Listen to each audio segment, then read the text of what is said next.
Now, I know I may have been away for a little bit, but that didn't mean that the Pioneer pilot stopped slinging spells whatsoever. As a matter of fact, there's a plethora of lists that I want to highlight and give a rundown on that popped up on Magic the Gathering Online over the last 2 weeks or so. Now, I won't go over the results of every single individual challenge that these lists came from. Instead, I'm going to be trying to max out on the lists to highlight to get your creative brewing juices flowing, as well as a little bit of prep for myself, as I'd like to announce that I'm going to be part of the Magic the Gathering Online Creator Showdown for Pioneer, so I need to pick a list before April 10th and get a little bit of practice in. Now, as always, you can find all of the direct links to the list down below in the description, and while I will also showcase the entire list in image form, courtesy of MagicTheGatheringDecks.net as we go over them. So let's take a plunge into the Pioneer format. Now, the first list that I do want to highlight has kind of been racking around in my brain since I saw it towards the beginning of my vacation, and I have a lot to say about it, especially going over how it works.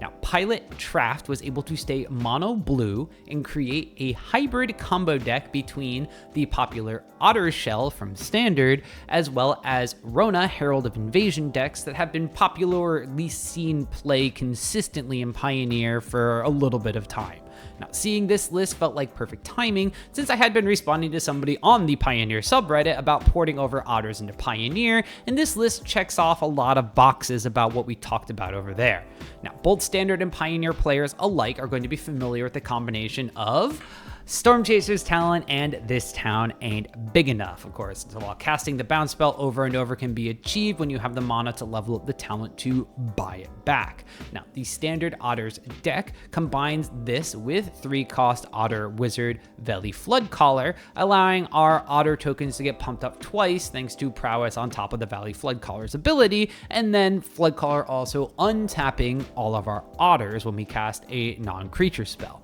Now, normally the deck will stretch into at least Simic colors while Standard is Temur in order to run Enduring Vitality, so we get the mana required to do this loop dozens of times over, basically ad nauseum. But in Pioneer, we can combine this Otter's loop with another combo of cards in order to create all of the specifically blue mana that we need when we stay monocolor. So this is where Rona Herald of Invasion comes in. It's a legendary creature that allows us to loot through our deck for specific cards if we just want to use it as a merfolk looter, all while providing the legend that is required to allow for our no-cost mana rock, Mox Amber, to tap for a singleton blue mana. Now, since Rona can untap if we cast a historic spell, which our Mox Amber is, all we need to do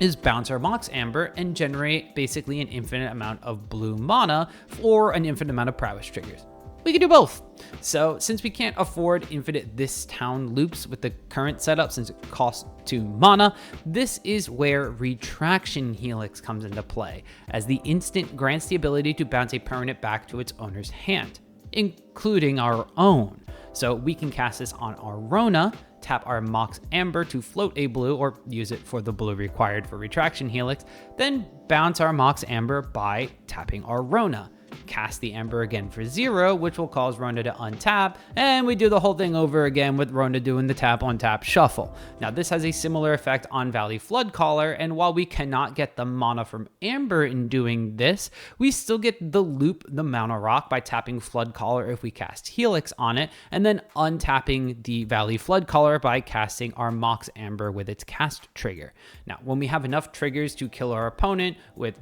prowess or something else, we have then the ability to use this loop to bounce all potential blockers back to their owner's hands and swing clearly easily for lethal against them. Now, Kitzer Otterball Elite is both an otter and a legend that can sub in for Rona when we don't have her, but also have Mox Amber. Now, we can of course untap Kitza with Valley Floodcaller since it is an otter, and we can then copy our Helix if we want to have 2 creatures to bounce things back and forth with. This also helps out a lot when we start generating a bunch of mana and then have like a this town big enough so we can like copy this town and get a bunch of different triggers that way if we really want to. So Thunder Trap Trainer and Stock Up also make appearances in this deck to allow us to dig for all the pieces that needs to function, which actually gives it quite a consistent way to ensure a combo despite needing a minimum of 3 cards in order to pop off. Now, I love seeing this kind of list in particular since I was a big fan of the older Jeskai Ascendancy combo decks with Rona that have been played in Pioneer previously, and I still own the entire thing, specifically the Mox Ambers. So I might have to buy into some otters and give this version a whirl. Next up is a list that's taking a step backwards in Pioneer's time stream, as known Magic the Gathering online grinder Hamuda gets behind the wheel of Gruul vehicles. Now, while Hamuda has played a couple of different versions of this list, there aren't that many new cards to be found, save for one of the versions that I saw running 2 copies of Rocketeer Boost Buggy from Aether Drift. Instead, this list just kind of harkens back to the good old days and the tried and true strategy of playing a couple of elves in order to throw down a Sky Sovereign or an Asika's Chariot, and then give it haste with Reckless Stormseeker way ahead of curve. Now, it's an overall pretty fair game plan and really leans hard into the Gruul Stompy mantra that we've seen basically all throughout Magic's history, while having a little bit of spice as it throws in the Akroan War, not to steal problematic blockers from your opponent's side like it used to steal Shielders way back in the day, but you can then use them to crew your own vehicles and then hopefully destroy them as part of Chapter 3 of Resolving. Now, Lovestruck Beast and Bone Crusher Giant are some big stompy creatures that see play in this shell and good things to target with a Reckless Stormseeker the turn that they come into play. They look aggressively costed for their stat lines while providing a little bit of extra utility in the form of their adventure sides. Then we also wind up running Smuggler's Copter for some damage in the air and a bit of ability to dig through our deck. Even though it isn't the biggest, baddest vehicle in the Pioneer format, we can crew it with our elves, crew it with a 1/1 human from Lovestruck Beast, and continue to give the deck a little bit of card velocity that it doesn't really have access to. Now, honestly, this resurgence of this deck has more to do with what is being played around it rather than any of the new tools that it seems to have gotten or lack thereof, as Gruul Vehicles was a deck that did well into decks like Green Devotion back in the day that leaned on its own elves to accelerate, as well as anything else that was playing like small creatures in general that didn't have a ton of protection spells like a heroic deck, more of like the lower to the ground prowess shells way back in the day. Now, although mono green isn't popular right now, having a deck that can attack and stuff up the prowess decks that no longer fly over things with slick shot show off seems to be a decent reason for Gruul Vehicles to be making a comeback. Another bit of an older school Pioneer deck that has floated around in smaller numbers on Moto and paper, but is not nearly as popular as it used to be or is on Magic the Gathering Arena's Explorer format, especially in Best of One. Well, it's sprung back up in challenges, and it's aimed to take down the more aggressive decks. I am talking about the original Collected Company deck in Selesnya colors, Angels, which had a couple of decent showings over the last few weeks, and while I'm highlighting the list shown here from Pilot Hernan 72, there's been a bunch of them. But Hernan is taking a part of the other Selesnya Coco deck and adding it to the Angels deck to fix one of the weaknesses that it previously had. Now, Enduring Innocence, if everybody knows about this card by now, can be hit off Collected Company and allows the deck to draw cards whenever a creature with power 2 or less enters the battlefield. So this means that as long as we don't have Giada, and we don't have at least 27 life or more for Righteous Valkyrie to pump our entire team of flyers, every one of our creatures, except for Resplendent Angel, is going to trigger the ability to draw a card. So this shores up the lack of card velocity that would usually make the Angels deck stutter out in the mid to late stages of the game, especially if its initial thrust of power was swept away, while also giving the deck a later game top deck so that the elves and things that it hits off Collected Company or have to hold in their hand later on because they don't do a lot, or just effectively redraws and then give the deck way to dig past those stalled, stale draws. Now, Hernan 72 also goes into the full 4 of copies of Kayla's Reconstruction, even though this version of the deck is no longer running Nykthos to dump a little extra devotion to white into X cost spell. Now, Aven Interrupter and Archon of Emeria also make an appearance from the other Coco deck in the sideboard and give it a little bit of the new Selesnya Coco feeling with some denial and taxing effects in specific matchups, while unlike the other version, the Angels in this deck give it way more closing power if you can get a couple of them down. Now, life gain aspect from Bishop of Wings makes it difficult for decks like Prowess or things that are running green to smash through for some lethal damage, although the disruptive elements and exile-based removal are still problematic from the deck, so it might not be 100% great against things like Extinction Event or even just in general the Rakdos Demons deck with a lot of targeted removal. Well, Hernan72 was certainly a busy beaver recently, as another list from them caught my eye, as this is a deck that my friend and sometimes co-caster Eric enjoys playing at our weekly Pioneer events at Card Art quite frequently. Now, Hernan72 took the Izzet Ensoul list and was able to find room for 2 copies of Memory Garden and 3 copies of Gastel Thrill Roller to give the deck a little Aether Drift twist to it. Now, Guardian allows for some explosive starts even without the namesake Ensoul artifact Pair of Scissors, allowing for a flying threat as soon as turn 3 thanks to cards that create map and blood tokens, while making a decent flying threat to strap said Pair of Scissors to. Now, Gastel Thrill Roller is another threat that is able to do some things on its own. It self-crews when it enters, it has haste, and of course the crucial keyword of trample stapled to its 4-power body. Now, the card plays well with things like Inti Seneschal of the Sun, thanks to having the recursion ability tacked onto it, allowing us to return it from our graveyard to the battlefield, meaning that we can discard it early, gain the benefit from Inti by paying the discard cost to bring it back as well. So we kind of can discard that thing, then bring it back by discarding a card. It flips 2 cards off of Inti and gives a little bit of extra card velocity. It also allows itself to be Shrapnel Blast when no other tokens or anything else that we really want to get rid of are around, coming back so long as you already didn't reanimate it to put a finality counter on top of it. Now, the rest of the game plan hasn't changed very much, as Darksteel Citadel, holding a Pair of Scissors, and getting Trample from Inti is a great way to win games early, and cards like Gleaming Gear Drake threaten to get large every time we crack a clue, map, or blood token, and can be buffed up from the start since it's an artifact in and of itself by holding a Pair of Scissors. Taking a turn back towards some newer decks, we have another take on a Dimir deck, but this time it's leaning more into a kindred theme than previous archetypes would. The Pilot, who has one of the silliest usernames I've seen in a little while, GigaChadSigmaMale, Skibbity Ohio, took the almost forgotten archetype or creature type of zombies and created a deck that winded up going 4-2 to top 16 a Pioneer Challenge. Now, drawing from other creature decks for like Modern Humans from back in the day, Champion of the Perished,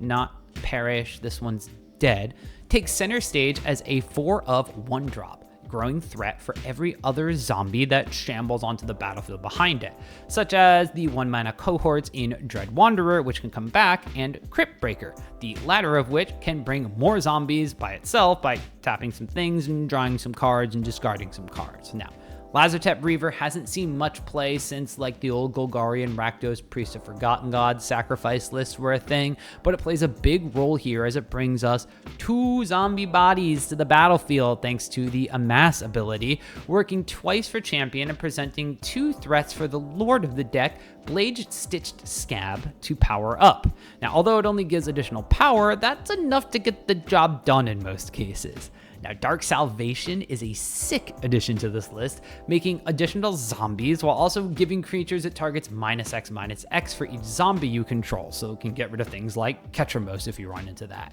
Now, the standard black package of interaction in Thoughtseize and Fatal Push are here, as well as Dimir, Staple, Kaito, Bane of Nightmares, but we can sneak in some extra card advantage while ideally bouncing Lazartep Reaver back to our hands to get additional counters on our Champion of the Perished. Now, the big bad zombie daddy himself, the Scarab God, waits patiently in the sideboard to grind out mid-range and control matchups, while Kalida's Trader of Get can help stabilize versus aggro while creating or eating more zombies for us to gain life. Now, Crippling Fear is a useful take on a board wipe for this style of deck as well, as it allows us to save our zombies from any damage entirely, as well as trying to wipe out as many creatures from the opposing side of the board as possible. Now, Pilot Kendrick47 took a different approach to a Gruul Smash deck than what is currently out there and put a slightly updated Bard class list together, looking to leverage legendary creatures at the cost reduction granted by the namesake card. And while the only spell you have to find said card is Commune with the Gods, which only finds Bard class and lands, by the way, you do have a bunch of creatures to help dig through your deck by keeping the pressure on your opponent at the same time. Cards like Gallia of the Endless Dance and Samut Vizier of Naktamun draw through cards, while the downside of potentially needing to discard some, like from Gallia, is mitigated by the fact that our cards are mostly legendary, so we really don't want extras hanging around in our hand anyway. Now, Domri, Anarch of Bolas, and Ruby Darren Tracker give us a little bit of extra mana and pressure over needing to run things like Mox Amber, while Domri pulls double duty alongside Hajar, Loyal Bodyguard, to provide Lord type effects for all of our creatures. Now, Legend is not a creature type, so there are no lords that can do that, so these +1/+0 power boosts are the closest we're going to get. Now, the real kicker from all of this comes from the newly added card Redshift Rocketeer Chief, which can reduce its own exhaustibility down to 7 mana if needed with the Bard class counter, the Lord effects, and lets you just dump your entire hand of legends and then use Goro Goro, Disciple of Rasui, to give them all haste. Now, Redshift at 5 power and Goro Goro also means a 5 power vigilance attacker that can make a dragon every turn by tapping itself for mana and activating Goro Goro's second ability. Now, round out the list with some utility type cards that can also beat down, like Miglaw's Mage Crusher, which can enter at 7 and go up to 11 power vigilance menace the turn you play it, as well as its Quinith, if I'm saying that correctly, Firstborn of Gishath, which as a removal spell on a stick, if you've got for an aggressive mid-range slanted aggro pile of legends that can overrun someone expecting a different flavor of Gruul entirely. Man, these legends have so many difficult names.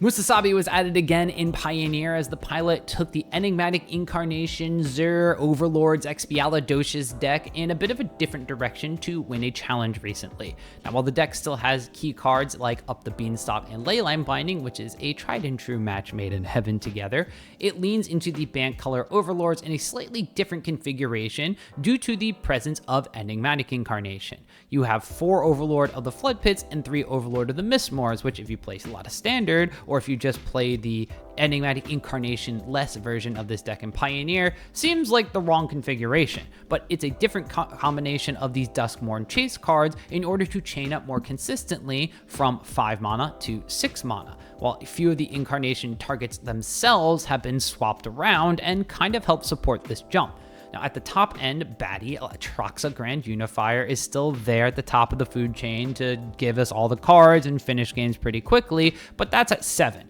So Linvala the Preserver has become the staple angel over Beza since it is a 6 mana cost card, but we also add in Noxious Gearhulk for this set, and there it's a 6 mana threat that winds up helping remove additional threats as well, but it also very crucially gains some life, so even if the threat isn't the largest thing on the board, it will gain you a little bit of life against the aggro decks, and then can also kind of undo the damage that a Heartfire hero flinging itself at you may wind up doing. Now, singleton copies of things like Archon of Emeria and Deputy of Detention in the 3-drop mana slot allows for ways to slow down or potentially lock up our opponents from the game, while Deputy specifically doesn't have the downside that Temporary Lockdown does in getting rid of our own beanstalks. It just can only get rid of things with the same name, so sometimes it gets one, sometimes it gets multiple. Sometimes maybe good, sometimes maybe shit.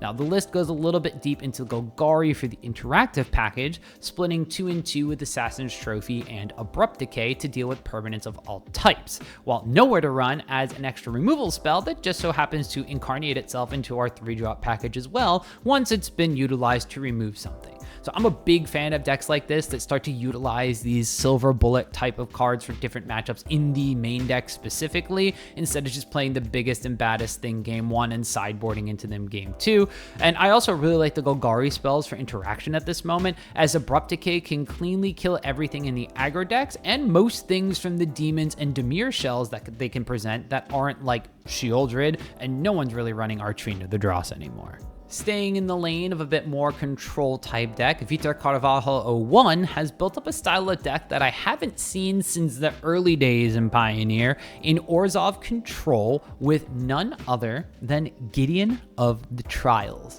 Now, for those of you that are not old like me, you might not remember some of these cards. For some of you that are or do remember, unfortunately you may be as old as me, you remember these black and white control decks that would drop the Gideon of the Trials emblem, and then also play a couple of different Gideons, like Gideon Ally of Zendikar, and keep your ability to not lose your game while having your opponent overcommit to having to clear out multiple Gideons, and then you snap your control trap closed on them and they can't really do anything to recover. Well, it's the year 2025 now, and we have a better Gideon Ally of Zendikar, even though it's not a Gideon. It's the Wandering Emperor, which means only one Gideon in this list, so it's a little less about the Gideon mechanic and the Gideon gimmick, so to speak, and more about just being a good Orzhov control shell that has this can't lose the game mantra in it. Now,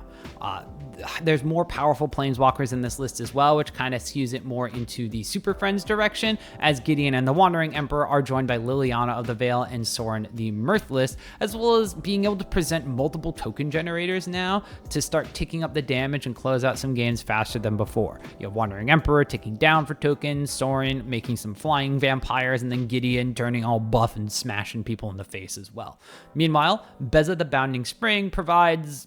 everything with its enter the battlefield effect, and that means that the rest of the deck can just be chock full of disruption with Forethought Season 2 Duress, as well as plenty of spot removal, including Vanishing Verse, to deal with things from Fable to Unholy Annex and even the Mouse package quite cleanly. Now, Mazemind Tome buffers our life total a little bit and fixes our draws, which is the main weak spot for the deck outside of landing Beza or a Singleton Sorin, meaning that our Singleton copy of Fountain Port in this list is going to be putting in some overtime in some of these games. Now, the sideboard plan has us potentially adding 4 Invoke Despairs against enchantment-based decks, or to combat some of these slower matches where we can dome our opponents while drawing cards to really put games out of reach against them. Now, as we just saw, control decks have kind of skewed in different directions rather than the classic Azorius control style of deck in recent times, but we've also seen others taking up the Azorius mantle and trying it out, like Pilot ICT95, keeping it classic with blue and white, going for Yorion in order to stretch a couple of extra cards and get value out of enchantments such as Omen of the Seas in the process. Now, the deck is still using Beza, Teferi, and the Wandering Emperor to actually win games and be able to lock things down, while Stock Up does massive amounts of work alongside Memory Deluge to have the deck looking at 9 cards and keeping 4 when played tandem on curve, which in reality, we're not going to be doing that. Instead, we're going to be using one of them to find and cast our interactive spells for No More Lies, to Get Lost, to Temporary Lockdown, to prevent our opponents from executing their plan, and slowly pushing our deck's control agenda onto the board state, and then maybe using that first one to grab the other one and go back to sculpting our hand with an additional stock up, a Memory Deluge, or flashing back the Deluge a turn or two later. Now, additional Bezas as well as Narset Parda Veils are over in the sideboard, as 2 copies of Crone Host Seed Shark are there to turn our spells into incubate tokens to play a much quicker tempo game when needed. Now, really, it's all about stock up here, reviving the archetype, and then turning Narset from a must-need main deck card advantage spell into a specific hate card you can sideboard in against things like Up the Beanstalk and Unholy Annex, which just gives you way more looks at way more things and just makes the deck feel a little bit more buttery smooth. Now, lastly, we're going to talk about 2 different versions of the go-to Reanimator style of Pioneer. Greasefang. The classic Abzan flavor of the deck was taken for a spin by Pilot Xuxa, who took a shot at upgrading the base deck as well as some of the payoffs. Now, Dredger's Insight and Cash Grab add to the self-mill aspect of the deck, both of which allow for you to snag your Greasefang upon milling it away, just like Grizzly Salvage can, but Grizzly Salvage digs 1 card deeper and is an instant speed thing. Now, the extra vehicles in the deck now include 2 copies of Valor's Flagship and Thundering Broodwagon, giving different angles of attack to the deck. Now, both cards can self-cycle, which will replace themselves and put them where they want to be, making Valor's Flagship specifically not a bad card to have later on in the game, as it gives us a Decree of Justice type effect to put tokens on the board that something like an Esika's Chariot is going to love, while the Broodwagon in and of itself has the same body of Sky Sovereign with Menace over flying, and the ability to outright destroy anything 4 mana of less, rather than just dealing 3 damage.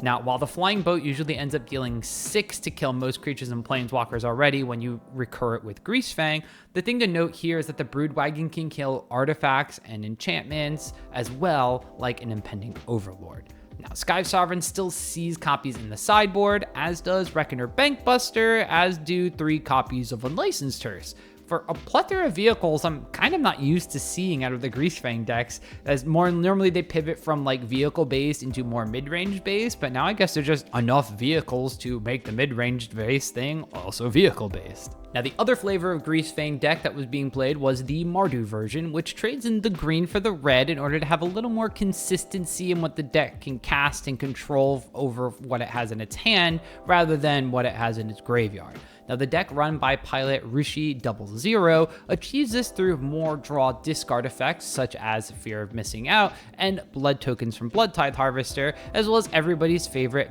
Fable of the Mirror Breaker, to see less cards overall than the versions running green that mill like 4 and 5, but gains the ability to discard stranded vehicles from its hand more easily thanks to so many extra discard outlets. However, the deck still wants to find its cruise control to victory win cons, so while the deck doesn't have a Grizzly Salvage type spell, it does pack Overlord of the Baelmerk as a way to mill over Parhelion 2 and Valor's Flagship ASAP. Now, the Overlord can be played for its impending cost, but also becomes a legitimate threat on its own in later stages of the game, while also adding 2 types to our graveyard to get Fear of Missing Out to Delirium. Now, while the deck can function similar to the Abzan version, the Mardu Fang deck has significantly more solid mid-range game plan, just thanks to the core strength of the cards surrounding its Greasefang package. Now, while Esika's Chariot was viewed as the better grindy option thanks to chaining them together consistently to generate a ton of tokens,